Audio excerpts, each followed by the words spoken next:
Саламатсыздар ма, құрметті студенттер? Мен Мұхамеджан Тынышбаев атындағы Қазақ көлік және коммуникациялар академиясының Шымкент көлік колледжінің физика және информатика пәнінің мұғалімі Каликова Эльмирамын. Бүгін сіздермен өтетін тақырыбымыз физика пәнінен сұйықтар мен газдардың механикасы.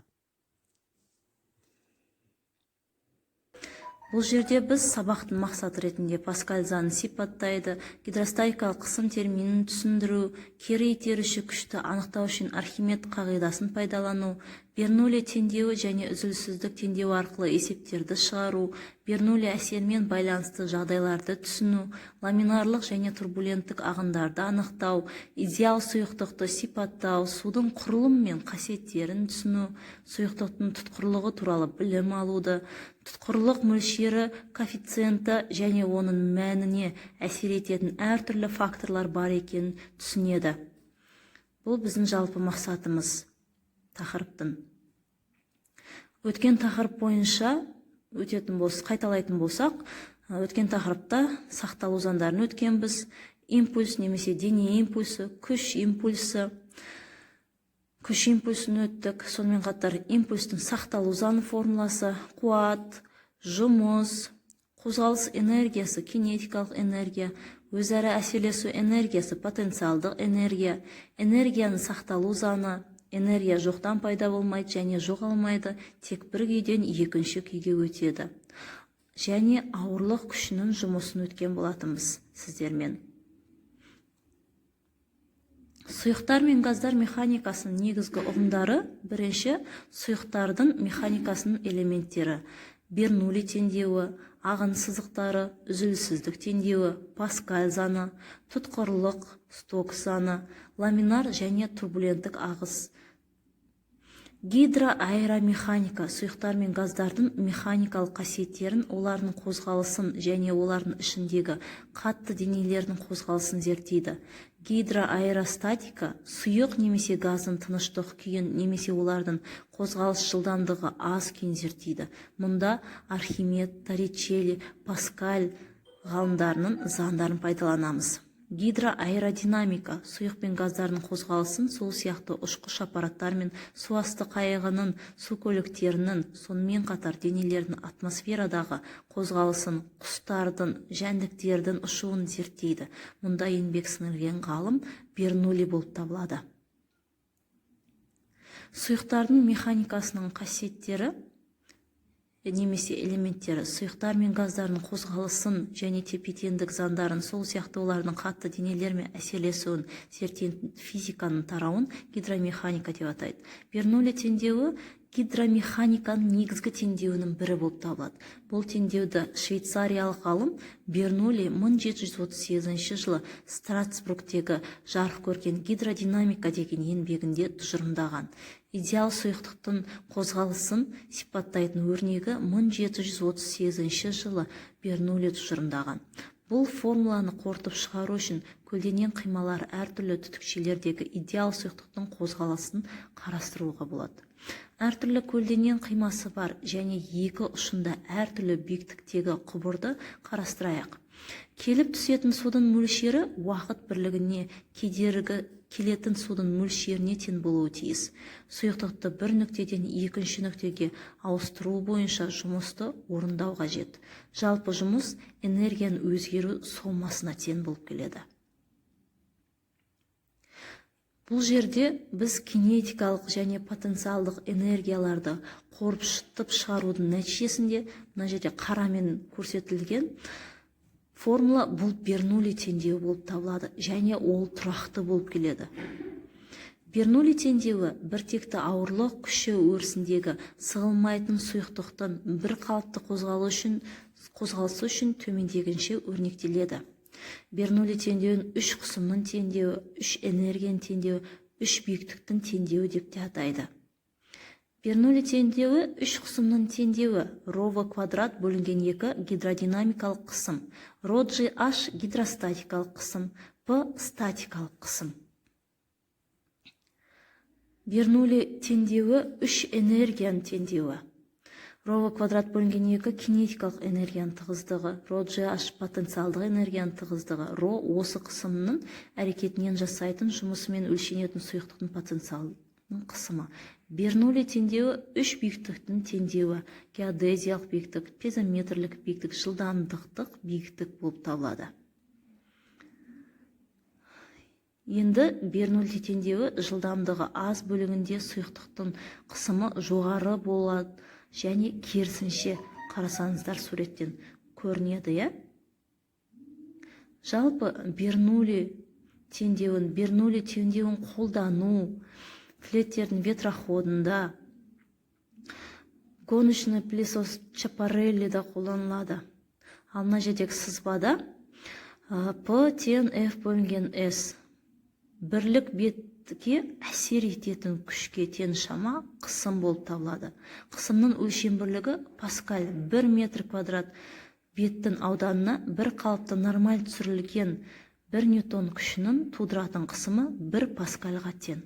Сұйықтықтың қалыптасқан қозғалысы, сығылғыштығы және тұтқырлығы ескерілмейтін тұтас ортадағы идеал сұйықтың қозғалысын қарастырайық. Сұйық қозғалысын қарастырғанда көп жағдайда сұйықтықты мүлдем сығылмайтын деп санауға және оның бір қабаты екінші қабатымен салыстырмалы қозғалса үйкеліс күштері пайда болмайды деп қарауға болады. Мұндай сұйықтықты идеал сұйықтық деп атайды. Сұйық қозғалысын жете түсіну үшін ағын сызықтары және ағын түтігі қолданылады. Барлық нүктелердегі жанамалардың осы нүктелеріндегі сұйық жылдамдықтарының бағытымен бірдей түсетін сызықтары ағын сызықтар деп аталады. Ағын сызықтармен шектелген сұйықтық бөлігі ағын түтігі деп аталады. Ағын түтігінің белгілі бір қимасындағы барлық бөлшек қозғалыс кезінде ағын түтігінен шығып кетпей, оның ішімен қозғалады. Сонымен қатар ағын түтігінің ішінде де сырттан ешқандай бөлшектер енбейді. Қарап тұрсаңыздар, енбейді екен.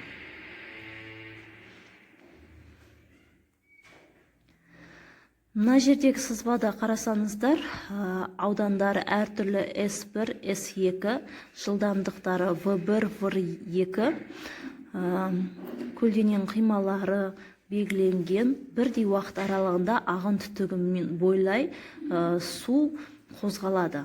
Сол кездегі уақыттары бірдей болғандықтан, уақыттарын қысқартып жіберетін болсақ, нәтижесінде S көбейту V тең конст, яғни тұрақты. Осы өрнекті үзілсіздік теңдеуі деп атайды. Үзілсіздік теңдеуі, яғни ағын түтігін көлденең қимасының сұйық ағысының жылдамдығының көбейтіндісіне тұрақты шама болады. Тұтқырлығы жоғары сұйықтықтарға келетін болсақ, тұтқырлығы төмен сұйықтықтарға мысал ретінде су, кофе, сүт, тағы басқаларды айта аламыз. Консистенциясы немесе тұтқырлығы аз дей аламыз. Демонстрация ретінде не себепті шариктер тасталынған сұйықтықтың түріне байланысты қозғалыстары әртүрлі болады деген сұрақ қойғым келіп тұр сіздерге.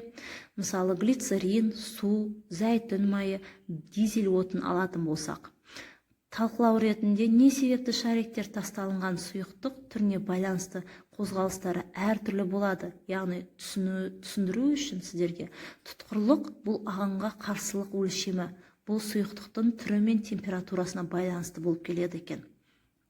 Тұтқырлықты түсіндіру, жоғары тұтқырлығы бар сұйықтықтар өте баяу ағады, бал сияқты төмен тұтқырлығы бар сұйықтық тез су сияқты ағады.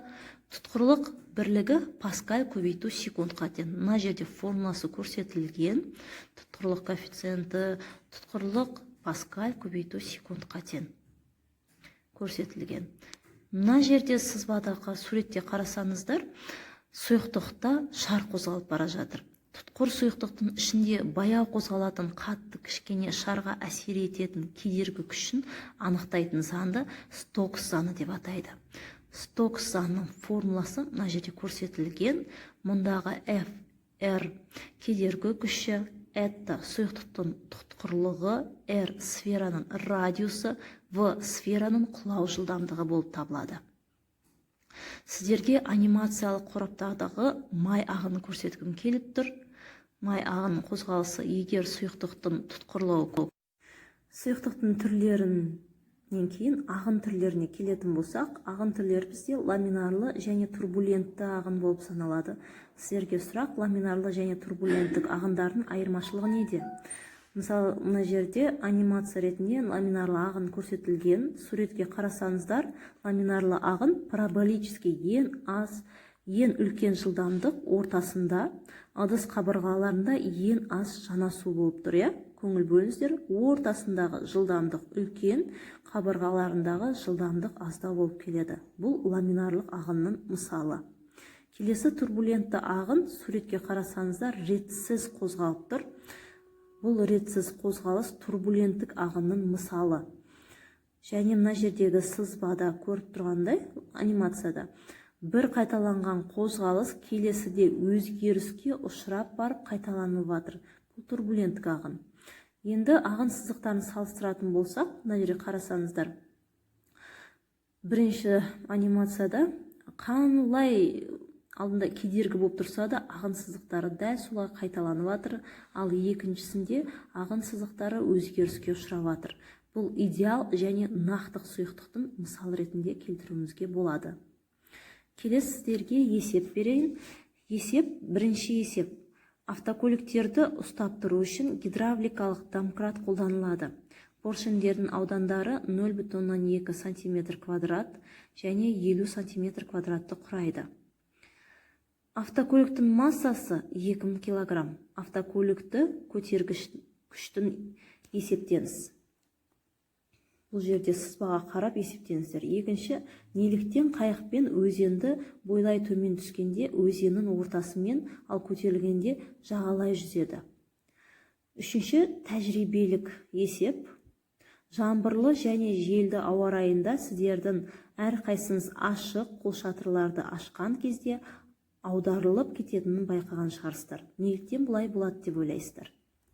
Көлденең құбырдың кен бөлігі, бұл үшінші есеп. Көлденең құбырдың кен бөлігінде су 0,5 метр секунд жылдамдықпен қозғалады. Егер құбырдың кен және тар бөліктеріндегі қысым өзгерісі 1,3-ге тең болса, түтіктің тар бөлігіндегі сұйықтық ағынның жылдамдығын анықтаңыздар.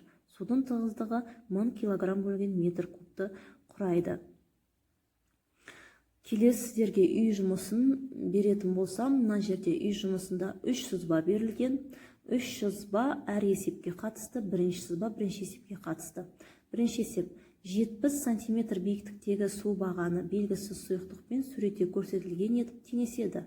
Екі сұйықтық та тепе-теңдікте тұр деп қарастырып, судың тығыздығы 1000 кг бөлінген метр куб деп табуларыңыз керек. Берілген құрылғының жұмыс принципіне негізделген. В. Белгісіз сұйықтықтың тығыздығын анықтауға керекті формуланы жазыңыз. С. Белгісіз сұйықтықтың тығыздығын анықтаңыз. Бұл бірінші есеп. Екінші есепке келетін болсақ, суретте ауа өткізбейтін контейнер ауамен толтырылып манометрге қосылған. Манометрдегі сұйықтықтың тығыздығы 1000 кг бөлінген метр куб. Атмосфералық қысым 1,2 көбейту 10-5 дәрежесі паскаль.